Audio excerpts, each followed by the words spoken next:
ஒரு சமயம் அழகான கிராமத்தில் அருண் என்ற மிகவும் கூத்தாடி சிறுவன் வாழ்ந்தான். அருணுக்கு எதையும் உடனே கிடைக்கணும் உடனே உடனே. ஒரு நாள் பள்ளியிலிருந்து வரும்போது, அப்பா பார், ஒரு மூதவர் விதைகள் விற்று கொண்டிருந்தார்.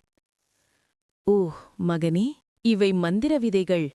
நன்றாக பார்த்தால் பெரிய செடியாகும். வாவ், மந்திர விதைகள்! எனக்கு இது வேணும் வேணும். அருண் விதைகளை மண்ணில் போட்டான்.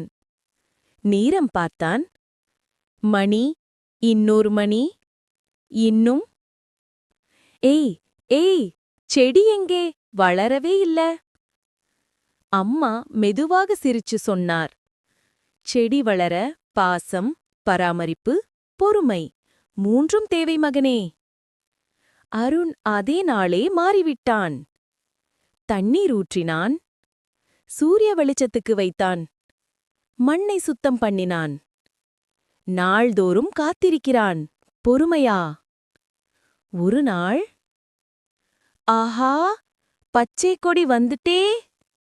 சில வாரங்கள் கழித்து, அந்தச் சிறிய கொடி அழகான மலர்களுடன் பெரிய செடியாகி வளர்ந்தது. பாருங்க, நான் காத்திருந்ததால், பார்த்துக் கொண்டதால் மந்திரம் நடந்துட்டு. அம்மா அவனை அன்பாகக் கட்டிப்பிடித்து சொன்னார். வாழ்க்கையிலும் அதேதான் மகனே. உழைப்பு + பொறுமை = வெற்றி.